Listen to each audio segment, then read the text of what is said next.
Hi, welcome everybody, it's Mike Newton down here at Lytham Golf Academy. We've got a little head-to-head for you with an irons here, and it's the Titleist AP3, and it's going to go against the TaylorMade M3 Iron. So two irons maybe in the similar sort of category here from both manufacturers, and maybe something that might be on your radar to go and try if you want maybe that sort of nice, sort of neat look, but you're wanting some bit of forgiveness, but also some distance.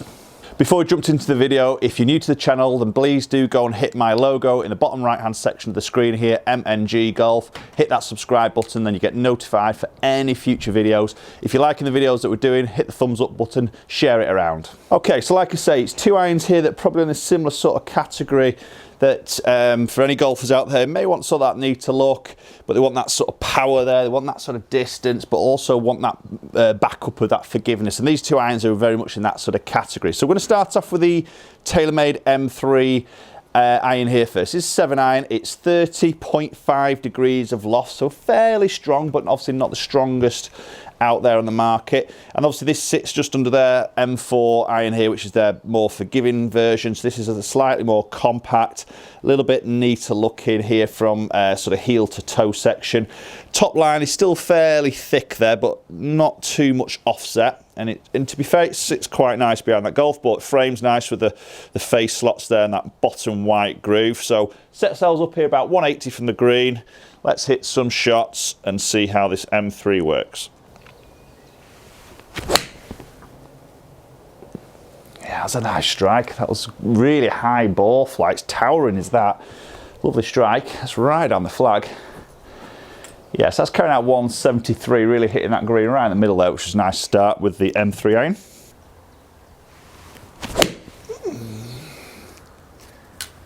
Okay, that wasn't too bad. A little bit into that mat there, but again, it's a nice straight shot, hitting that green. It looks to be, yeah, 170 carry. That looks to be stopping fairly quickly there.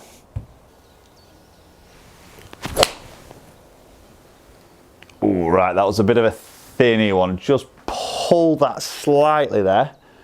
That was a bit low in the face. Now, obviously with the M3 here, we've got a sole slot here, which is going to, well, should be trying to help me out on those particular strikes there where we'll get a little bit low in the face. We've got that slot across that bottom, which is filled like with a urethane insert. And obviously that's going to flex there and hopefully keep that ball speed up. And to be fair with that, you know, it didn't feel particularly great because obviously I misstruck that a bit low in the face. But that has still got up there onto that green there. I still hit target. So forgiveness wise, that seems to be working okay there with the M3. So maybe just going back to the looks of this M3, as I say, it's quite a nice sort of shape of head there with that little bit of offset and not too much, which I like. Top edge is maybe a bit sort of medium to that thick top edge. It's still quite a hefty top line there. Now what they've done is they've just chamfered it ever so slightly there on that front section of that top line. So as the light shines on this, I get like a silvery sort of finish and then like a dull finish. So it makes it look a little bit sort of narrower, but it is quite a thickish top line for this particular type of iron anyway. That's a nice shot. Yeah, so there's no issues of flight to that golf ball. No, this is coming, that's a lovely shot, coming in at obviously 30.5 degrees, so it's a fairly strong loft 7 iron there, but you know, I think with the CG placement here, and as I see with most of these strong lofted irons now, they seem to fly really, really high. Right, okay, so let's hit the 5th shot here with the M3 and then we'll move on to the AP3.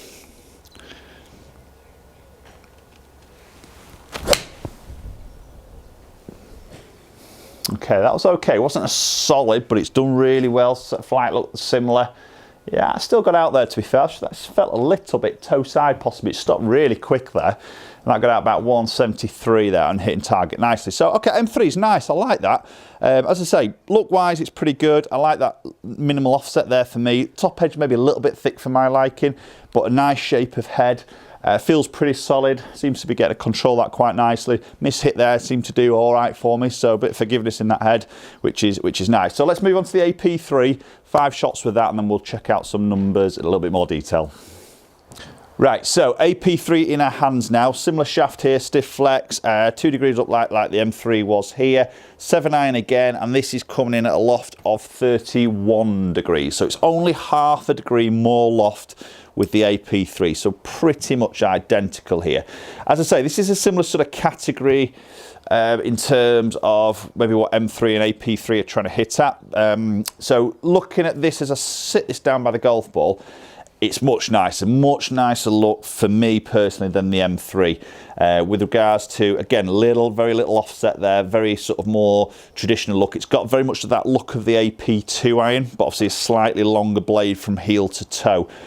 Top edge is much thinner than than M3 there. So to me, look-wise, that's much nicer. Okay, so again, we're still 180 out from this green, so we'll see how this works. Let's get this first one hit.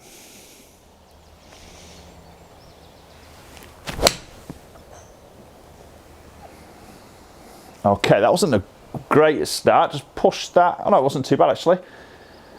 I thought I missed that target a little bit more than I actually did there. So just pushed that slightly, 170 there, so it wasn't the strongest of hits. A little bit sort of just left that face a touch open coming through there.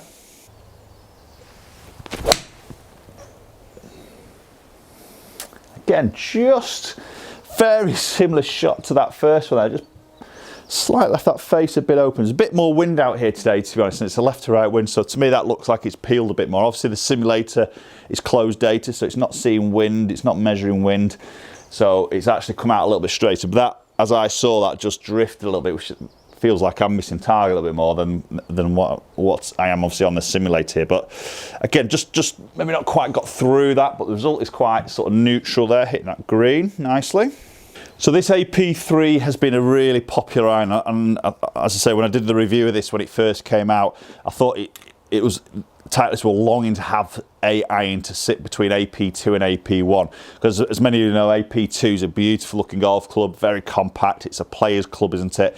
And then you go to the AP1, which is like the far extreme iron there, with big thick edge, big sort of offset, huge head, obviously non-forged. So there's always I think a gap there for a iron like AP3 that's a bit more of a crossover, and I think this is where it's been so popular. I think Titleist have sold loads more than what I think they actually forecasted in terms of what this iron was going to do. So you know, there's a lot of technology in there. You've got that look of AP2, but you've got that forgiveness in there, which as I say, it's the best of both worlds there, which is probably why it's been so popular. Okay, let's get this third one hit.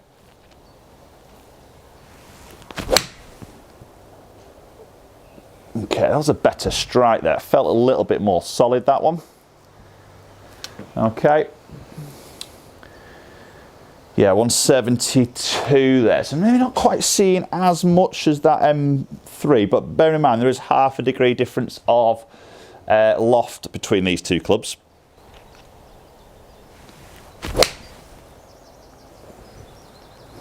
Okay, that's a touch low in the club face there. Again, accuracy wise, no problems at all, hitting that green. Just a bit low on that face, and I just felt that through my hands, but still got 171 there, so not a bad sort of carry distance for a low in the face strike.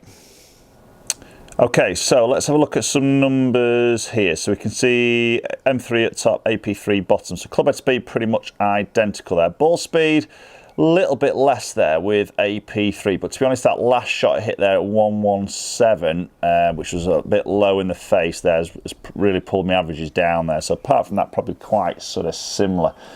Launching a little bit higher there on average with AP3, you know, a good couple of degrees higher on the launch then. I did sort of see that, definitely easier to sort of fly it up in the air. Spin wise, very, very similar, all around that sort of 6.3, 6.4 mark there. Peaking out obviously a couple of yards higher with AP3 as it's launched a little bit higher. And then carry distance, 171 M3 against 169 carry distance with AP3. But again, that last shot there really probably pulling my averages down. So probably very, very similar. You know, took that shot out, kept a fairly decent strike in there. That would have been very, very similar to M3. Okay, so there's M3 against AP3. So as I say, two irons I think in a quite a popular category here. As I say, tick a lot of boxes for golfers who want that sort of, maybe that neater sort of look there. they want that sort of distance, they want that forgiveness, and all in one sort of package. Okay, so definitely these two are hitting a sort of bigger sort of criteria, I think, for a lot of golfers, what they're after. So, you know, comment down below, let me know, have you got M3, have you got AP3? What are your thoughts between those two sort of irons? Is that something you'll go out and try? Would you prefer the look of the AP3 against M3? Or do you like all the sort of bells and whistles that you're sort of seeing on M3 with face slots, sole slots, rib core and everything like that? Obviously AP3 has loads of technology in there as well. You know, it's a little bit hollow, we've got loads of tungsten in there, so there's a lot of sort of forgiveness back in there as well. A little bit louder maybe on the sound of that with AP3 that I sort of found. Look wise, definitely prefer the AP3, that slimmer sort of top line there. A little bit more of that AP2 desirable look there, but just with that longer blade and obviously a lot more forgiveness under the bonnet there. So, but two really good irons there, and obviously performance wise, very, very similar on what they're sort of doing there. Okay, hope you enjoyed the video. Do hit that subscribe button as always, very much appreciated. Share the video around. If you like the video, hit the thumbs up button, and let's see some comments below. Let's interact down below. Let's hear what you guys are using, why you're using it, how you gone about it, have you got fitted? This is the important thing, because obviously these heads are what they are, but there's so much options in terms of shafts, lies, lengths, grips and everything like that. So obviously the message really still always go and get sort of fitted. Okay, thanks so much for watching guys, and hopefully we'll catch up with you all very soon.